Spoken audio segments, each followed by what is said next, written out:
Hello, hello. Sacred work in progress. I have Angela and James with me today, and we're going to dive into, I guess, the topic of loving intentionally. Their brand is Love Intentionally, and I'm going to read for you just a small excerpt from their website to give you a feel for what kind of work they're doing and what we can maybe expect from today, and then we'll dive in. So at Love Intentionally, we blend counseling and coaching to help entrepreneurial couples deepen their connection, get on the same page, and prioritize their relationship and intimacy despite being on the hamster wheel of life. I have to say, when I read that hamster wheel of life, I was like, oh, because I call it the hamster wheel. I call the social media thing the hamster wheel too. It just really is. It's such a potent example of what we're living and experiencing, I think, especially as entrepreneurs. Yeah. Yeah, I'm a big metaphor person. For some reason, that's just how my brain works. And yeah, hamster wheel just seems to nail it for me too. Because some days you just feel like you're moving, you're spinning, and you wonder if you're actually going anywhere, right? Or did you Yeah. just get through the day? So Yeah, I definitely relate to that. And this idea of, I feel so often sometimes as entrepreneurs, we're doing this invisible work that doesn't Mhm. really necessarily have this immediate show for it. And when I think about the concept of relationship and how it relates to being an entrepreneur, it's like my husband is not an entrepreneur, and I feel like he doesn't totally have that entrepreneurial brain. He's got, he has different gifts and different, ideals and everything. I think a lot of times he doesn't understand that invisible work Mhm. that goes on, before you really see traction sometimes with different things. And yeah, so Yeah, we work with James likes to come up with fun names because he's creative that way. So we've kind of identified there's different types of entrepreneurial couples, right? And the one you're describing we call the Anchorpreneur, where it's one's the entrepreneur and the other one's kind of the anchor, whether that anchor means they're a stay-at-home parent or they're the ones homeschooling the kids or they're have a steady income job with benefits and they're kind of holding it down in that steady income sort of way. And those do create some unique challenges because often, like you said, and we were that configuration before. Now we're in business together, so we're both entrepreneurs together, so we call ourselves couplepreneurs. But when we were, I was more the anchor. I had a steady like W-2 job, and then when we had kids, did more of the stay-at-home kid stuff. He was out in the world being an entrepreneur. And yeah, there's ways in which that can create, one might not understand, or there could be resentments over the hours working or the not being able to clock out, or oh, you're going to invest in the business again, or oh, you're networking again while I'm cooking dinner, right? Those Or kind of things. as the one who's home, or the one with a steady job, or like we'll call it the real job, right? If the kids get sick or they need something on a whim, the entrepreneur has the flexibility, and if you can't see this, I'm doing air quotes, to drop what they're doing and go take care of that. So on the other side, it can also put some interesting pressure in that way too. yeah, lots of dynamics at play for sure. All Yeah. these different little micro parts of whatever's happening in the relationship and just in the hamster wheel. Yes. Yeah. Let me ask you guys, what made you decide like this is the avenue that we're going to go with this thing? How much time you got? No, I'm just kidding. This is one of those It's been a long form. journey. This is a short version so we can get into some other fun stuff, but Yeah, yeah. so I've been a counselor for over 20 years in the world of therapy, so nonprofit, and then I worked in the school system as a school counselor, and then transitioned to couples 7 years ago. And so I've kind of always been in that world. James, I'll let him to speak to his. I've been an entrepreneur since I was like 11 years old and just really went all in on that. When I graduated from college, I had a degree in real estate. In 2008, when I left school, it was not a super awesome time to get into real estate. Great time to become like a real estate professional.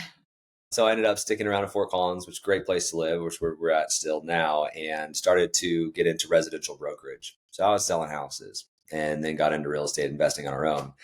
Now, the interesting thing is, I remember every year since we've been engaged, we have gone away and done what we call our own marriage retreat. We get away, just the two of us. We plan our life, we check in on our vision, and then we also work on our connection and intimacy. It's kind of like how entrepreneurs are used to doing a business plan, right? We do that, but for our relationship and the whole rest of our life. So Yeah. I remember coming home from that one year, and I was at the height of my real estate career, and I had a business manager at the time. And like I get home from that and I'm just on fire. And she was like, if you were only this passionate about your real estate business, like I wonder what would happen. Like you just love this stuff. And it just started to click in that moment that this is really something that is really drawing me towards it for what it's doing for us. And at that point, we were being asked by some friends to share our process with them, and they were just doing it by themselves and what we were seeing it do for them. It was like, oh, there's some magic in this, and it feels good to bring more love to the world. Yeah. So we started with hosting retreats. So, like the one we had created for ourselves that we were going on every year, we started facilitating that for other couples using my counseling skills, his skills as an entrepreneur. He then turned into business coaching, mindset coaching, which then led to men's coaching and men's work and couples work. So he entered the coaching realm. And so we started kind of blending that counseling and coaching. So we started facilitating retreats. Then we started seeing couples 2-on-2, which has been really fun. There's kind of that's kind of our special sauce, is that you get two of us as a married couple that blend the counseling and coaching, also understand all the stuff you're going through because we've probably gone through it ourselves. We're our own guinea pigs, right? We try every tool on ourselves first to see if it works and how it works before we ever recommend it. And then started doing groups and masterminds for couples in this world. And it's just kind of grown and expanded from there as our passion for it has grown. Turns out love is expansive. Yeah, I was a little bit worried about having two guests, but I feel like you guys are really just like, I can feel the flow.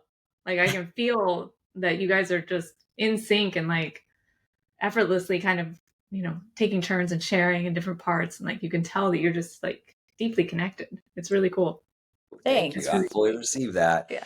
And it wasn't natural per se, right? Especially when we started working together. Right. In our own respective worlds, we were our own boss. We ran the show. Nobody looked over our show. Like we just did what we wanted to do. And then when we came together, really reworking the dynamic of how we work was really challenging because we did perfect. And that was why we decided to work together. So we were doing so perfect as a married couple. We parented well. Right? We're the same values around money, right? This flow existed in our personal life. And to get to this in our work life, it really took a lot of skills, a lot of coaching, a lot of counseling, and a lot of practice. Yeah. Let me ask you a question. Do you think that that ability to work so fluidly together is because of that, coaching, counseling background? Because then you're coming to it with this probably more like, I don't know, like wide angle lens, like where you see the bigger picture and you maybe see and understand why your partner is, displaying certain actions, like all of that part. Do you think that's part of it? I think that helps. I think where that comes in is that we're both really willing to do our own personal work, right? We're both very interested in personal development, have done a lot of it, and feel that if we do our own personal work, then we're able to come to the relationship better, more whole, and that helps the relationship as well.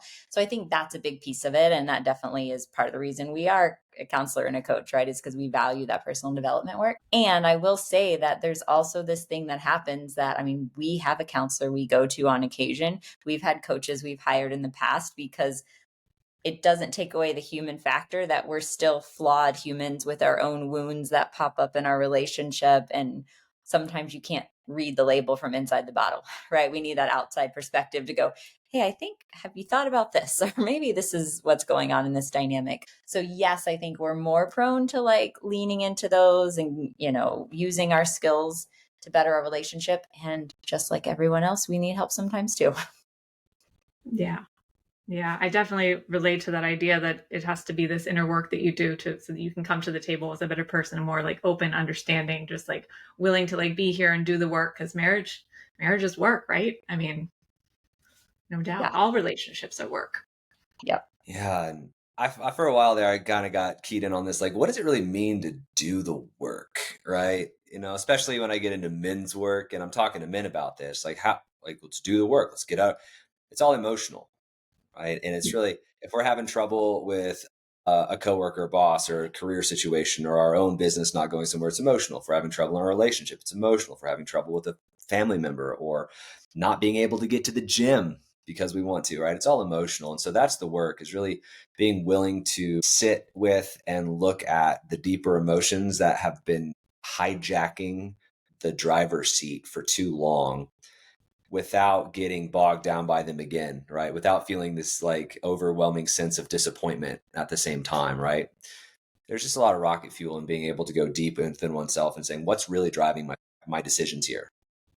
Yeah. The way that I'm showing up. Yeah. Do you have any themes that you see recurring, like in a lot of clients? Do you have like kind of like some core just hurdles that you see people facing that are like in your men's work specifically? I'm very curious, and then maybe you would speak to work with women. Yeah. Yeah, one of the, we'll call it the nice guy, right? The guy who's trying to keep the peace. We see that a whole lot. And in the course of doing so, by making sure that everybody else stays happy, so the whole system stays happy, there's one person that always gets left out, and that's the man. And then at some point he cracks and is like, I can't hold this anymore. Nobody's taking care of me. And it all starts to crumble. Because in most situations, and take this with a grain of salt for however you believe, but what I heard and what rings true for me is that in family situations, the woman takes care of the child, the man takes care of the woman, and the community takes care of the man. And there's some nuance to that.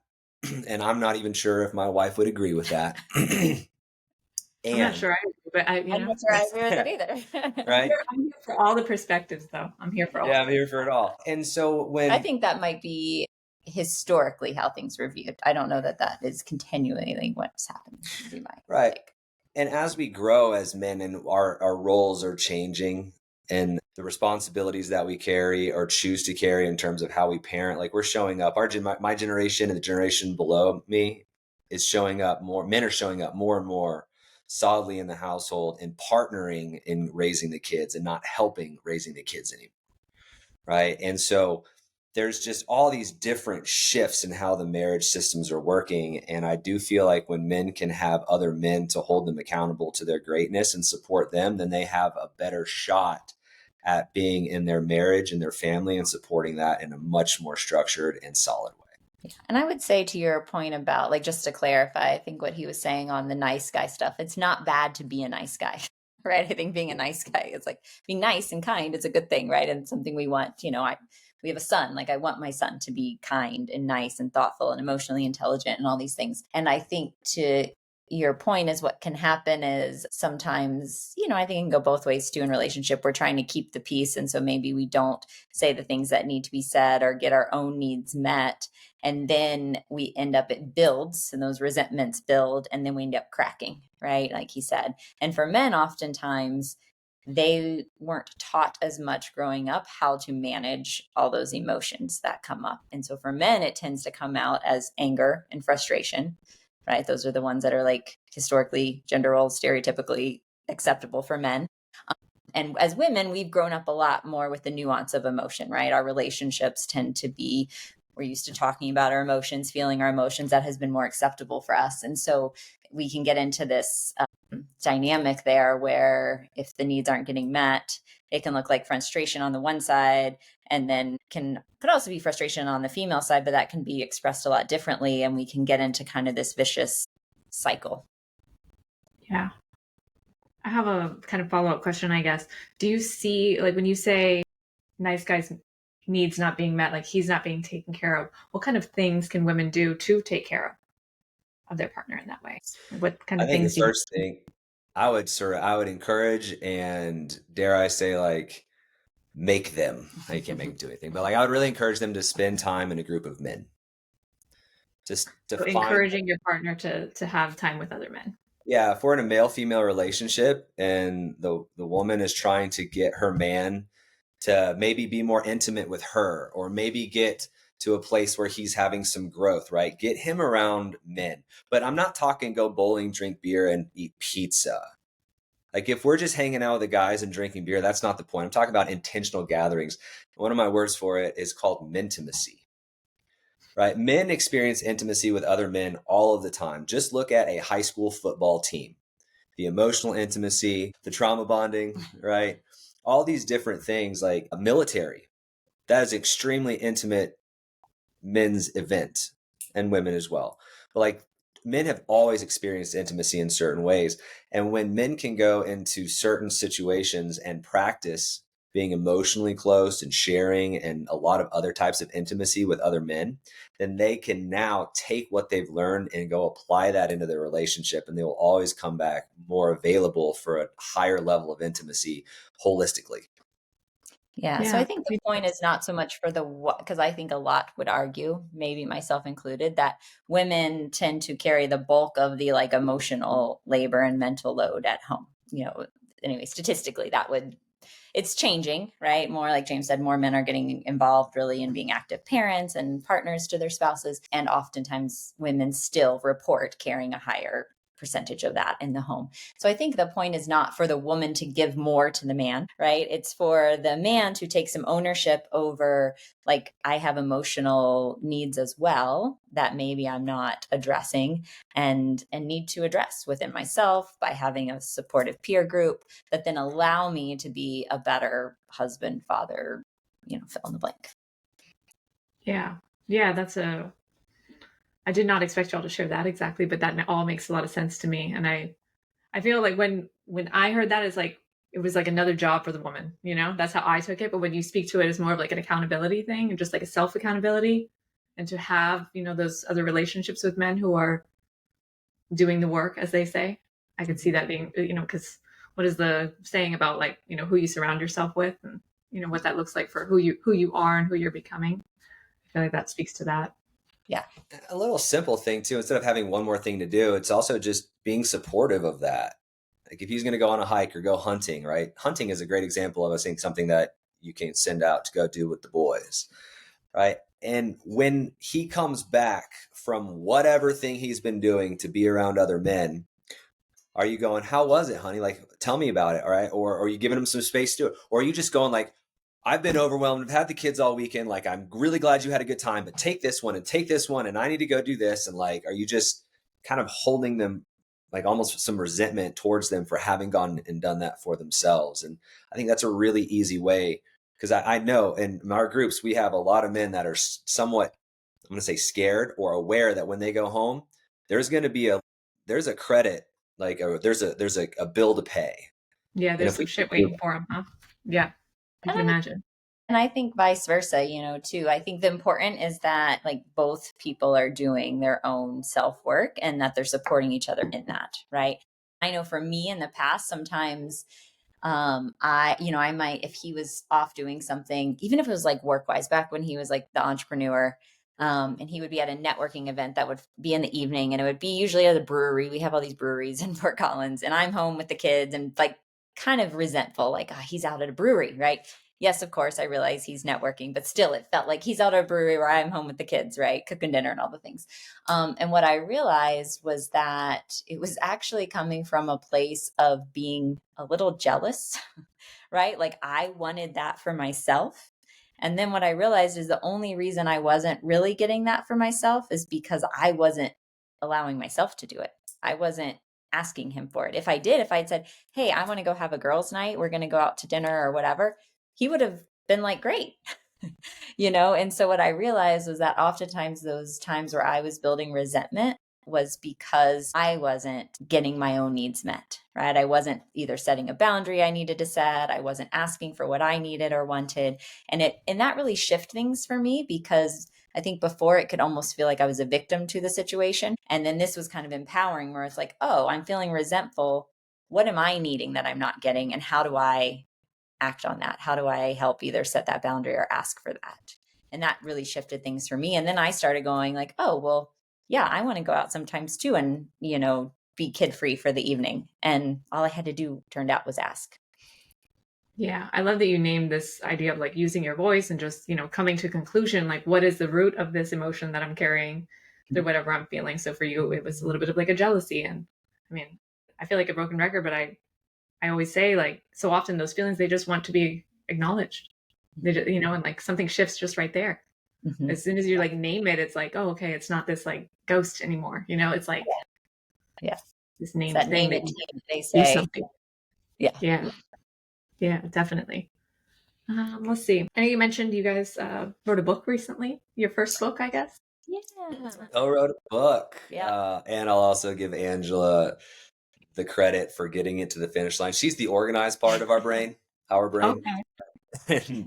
And so thanks to Angela. But we had a great experience. We were down in Peru. We were living there for a year, took a bit of a sabbatical with our kids. And while we were there, wrote this book called Married and Magnetic, The Entrepreneur's Guide to Staying Happily Married While They Build a Booming Business. Yeah. So somewhere along the way, we started working with just kind of all couples in general. And then what we realized was that like 90 something% of our clients were entrepreneurs, or at least one was in the couple. And I think partly that's because we speak entrepreneur, that's the life we've lived. And also there are some unique challenges to being an entrepreneur and trying to also make sure your relationship's thriving, right? It can be easy to, if you have a business that's demanding and you are the head of it, to really pour a lot into it. And if your relationship's going fine, that can kind of sometimes sit on the back burner because it's like, oh, well, that's fine. And this needs my attention right now. But when that extends over a period of time, right, we can start having disconnection at home and all those things. So we realized, there were some unique challenges to people that were really wanting both, wanted to have a business, wanted to be thriving and successful in that, and also wanted to have a really thriving home life. And we see those as not competing factors, that actually if home is thriving, it allows us just like we talked with the personal work, allows us to show up in our relationship better. And then I think the relationship work allows us to show up in the rest of the world better, right? It's not draining our energy. It's actually rejuvenating for us if we have a healthy relationship. And so we're able to show up better in our business, better with our friends, our family, whatever. So we really kind of took all that and took all the tools we'd been using with clients over the years and put them in a book. Very cool. I'm very curious about the name that you came up with for it. Married and Magnetic. What does that mean to you exactly?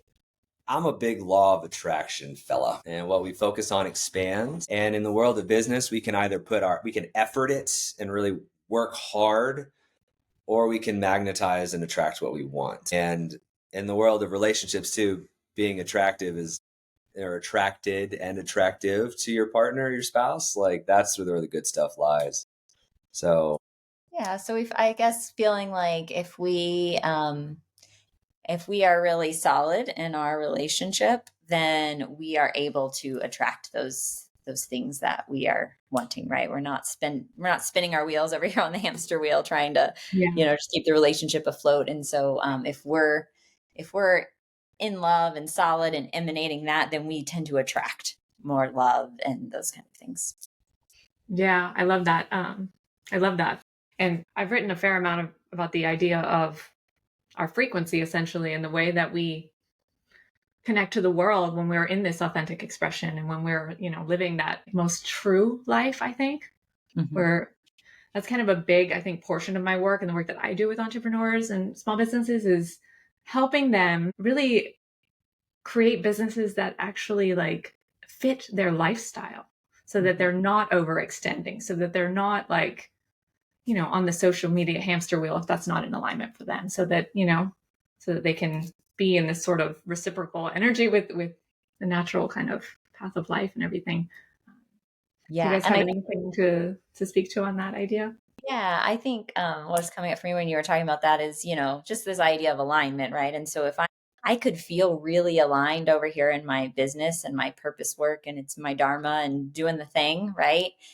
And then for me, I'll speak personally, if we're off, I feel like it starts pulling me out of alignment just in general, right? Because then I'm like, okay, well, he's upset about this or I'm annoyed with him about this, right? And even though I really don't want it to, and I've done a lot of work to be able to stay in that centered place, even if he's off or we're off, I think it's natural that it happens, right? It can kind of pull us out. And so I think that's one of the reasons for us that we talk about, like, we want us to be solid because then it does allow us to be, like you said, in that frequency and feeling aligned, and we can bring that to our work as well. Yeah. What kept coming to my mind as you were saying that is the phrase, like, where attention goes, like energy flows. And it was like, if you're being pulled in this direction, you cannot be, on the right track here. And it's, yeah. Yeah, if anything, being off at home is a distraction from fully showing up present anywhere else in life. And there's, everything in the universe is vibration. And if there's one, and you can't fake vibration, right? And so if I've got this tension, sadness, anger, frustration, that's maybe like, oh, I'm just going to compartmentalize that, which doesn't work, right? And I'm going to just like shove that down over there for a little while. Like it still pops up, and it is one of the biggest things that can put anchor, or like it's trying to run with a parachute on, right? And Most entrepreneurs are in this for freedom, and they have a huge vision and they want success. And I have yet to meet an entrepreneur that was married and had it as a part of their goal to get divorced at the end of their success. Like, I'm going to build a successful business and then get divorced. Like, that's going to be the best ever. Right. And so when we can help make sure that people in this relationship share the same frequency, we can raise our vibration. And if we can do it here, then that translates into our business. And now we're operating in that higher, faster moving energy, which brings more clarity, more alignment, more decision, more success. Yeah, really cool. I love that you guys are speaking to kind of these little bit more esoteric sort of realm. Do you incorporate any kind of spiritual practices into the work that you do or anything like that? Great question. Yeah. I would say we do to the level that our clients would like. We are, pretty spiritual people ourselves, not aligned with any particular religion, but we have our own kind of spiritual practices. And I would say, so if we have clients that are open to that as well, then we like to include those. If that is not where they're at, then that is their choice as well, right? And we can focus on some other tools and framework and mindset shifts. But I think ultimately, and for me, I think it's like we're dealing with love, right? And for me, love itself is spiritual. That is what God is to me, is love, right? And so there is, I think a part of the work we are doing is really intended to bring more love into the world through these individuals and couples that we work with. And for me, that is a spiritual practice in and of itself. We do use tools that I would say, whether you call them spiritual or not, but really helping people get grounded and in their bodies. And so we start every 2-on-2 coaching session. We start with just a little bit of breath work, some gratitude practice, that kind of stuff to really get people present in the moment in their body. So much of the, anxiety and stories and relationship conflict that we get into are often based on the past, right? Things that have happened in the past or things we're worried about happening in the future. And if we really can stay present in the moment, we can deal with emotions coming up and sort through them much easier than if we're bringing all the past story or the future worry into the mix.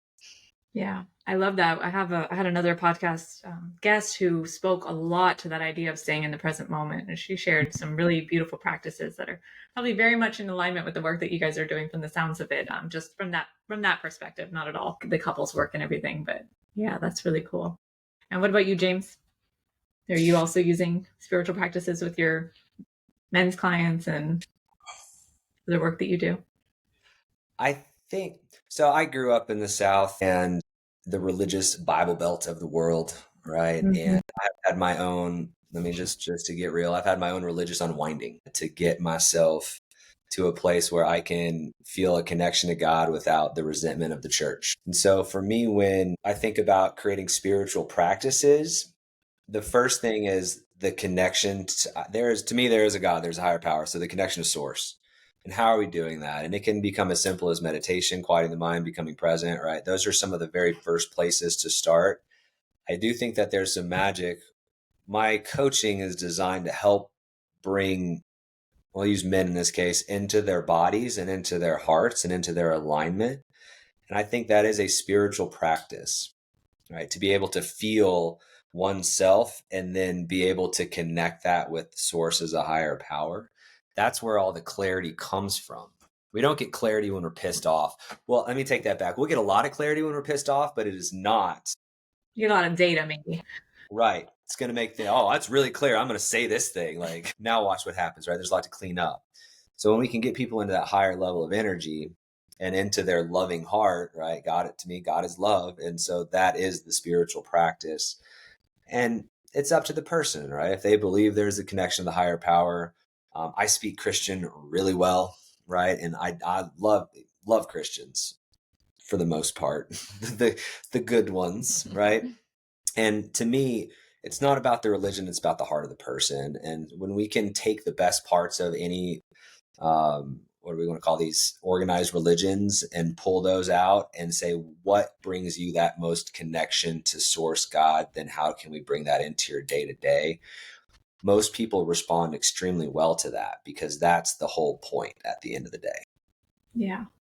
Yeah. I really love the work that you guys are doing. I think it's incredible. I think it's a a much needed sort of little niche. And yeah, I had something in my mind and then I just lost it. Oh, I was going to ask if you had anything that comes to mind when you think about like a recent win with a client or a couple, or like any kind of just anything fun that has been like a really just like rewarding maybe Yeah. outcome. I mean, one of my favorite success stories.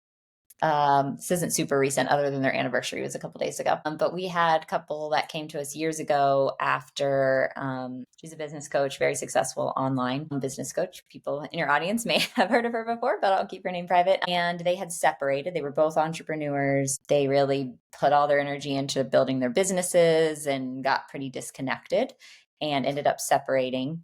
And after they were separated for a while, decided to give it another shot to try to make it work. And that's when they came to us. And there was already a lot of love there. There was also a lot of hurt and wounds that needed cleaned up, that needed kind of the counseling side of things, which I was able to offer.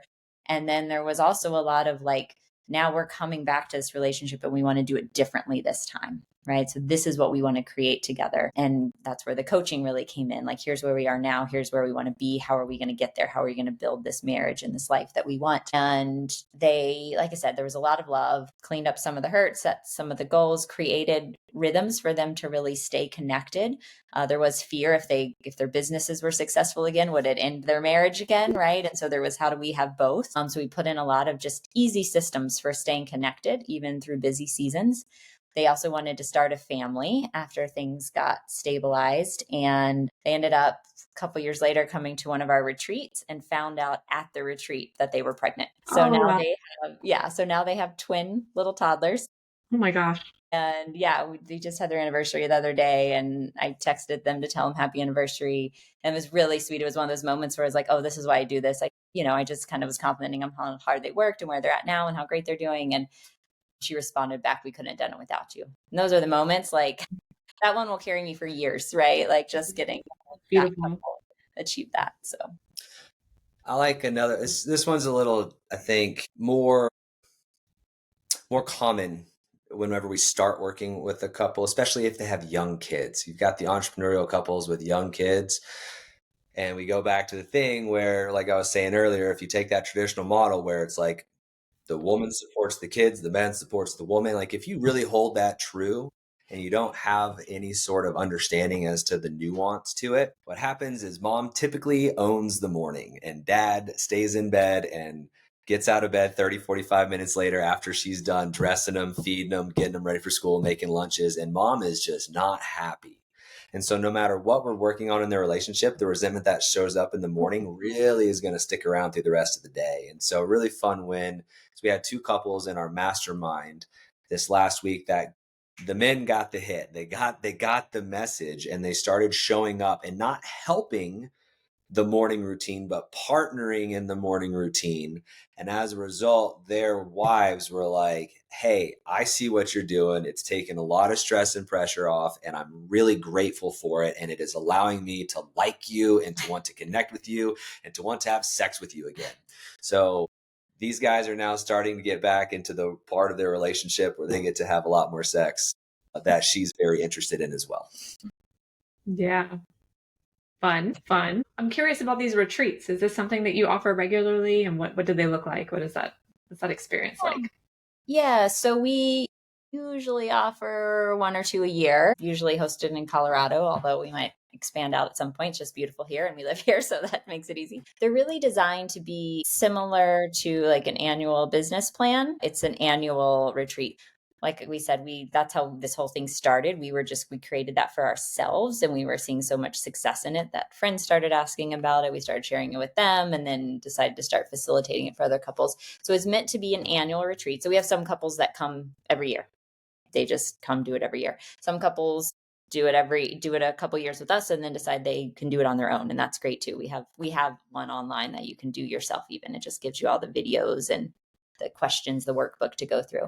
But it's really designed to address holistically all the different areas of your life together. So we talk about family, we talk about parenting, extended family, the whole bit. We talk about finances. We set a budget. We talk about our careers, our health and wellness, our spirituality, our social groups, right? All of the areas of our life. We check in on them. We set goals around them. And that sets us up then for the next year. We do then recommend after the retreat, people check in on them quarterly. Like we have a quarterly date night, which is specifically to look at the stuff we did at the retreat and see how we're doing. And then we also have a weekly marriage meeting that we do on our own.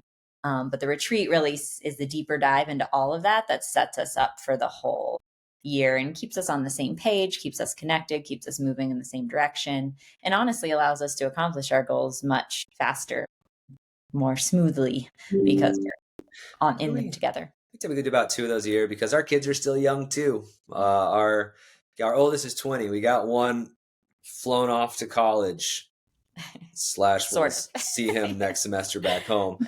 And we have 2 others that are 13 and 10. And so That's the age of mine, 13 and 10. Get it. And they're really gracious about our work. And we really want to spend time with them before they get to the age where they don't really want to see us. There's going to be an age where like we're doing a retreat and they're like, great sleepovers, like, but now they're like, oh, so we're really continuing to invest in time with them while they still want to spend it with us. So about 2 to maybe 3 a year. Yeah. Very cool. Very cool. I have really enjoyed this, guys. I love this. Is there anything else you really want to share about today before we wrap up, or anything exciting on the horizon? Do you do these retreats at the start of the year, or how does that work? Is that coming up, or?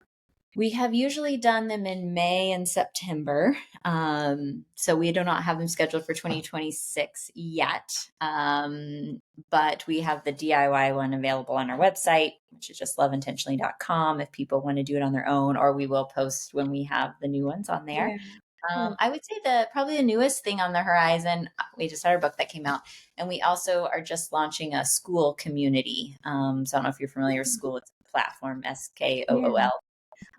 So it's just SKOL/loveintentionally, but school.com/loveintentionally. But it's designed to give free resources, to have a community, because we do think that this work is hard or can be lonely to do on your own. Right. And so we want to give people, other couples who are like-hearted and, can have discussions with. We have free workshops on there, some free resources, as well as some, low-cost paid courses on there. But really as a place for people who care about having an intentional marriage to be able to gather and share and learn, and where we can share some of our stuff with them. Yeah, that's really cool. I have not checked out school yet, but I am familiar with it, and I'm curious about it for sure. Yeah. Yeah.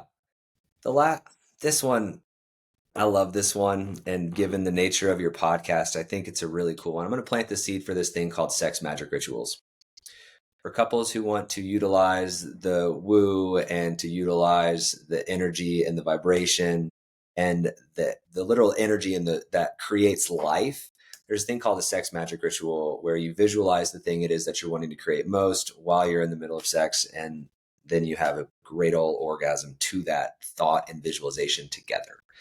And that's a tool that we get to use when we're setting the tone. Where do we want to go? What are we creating? What are we envisioning?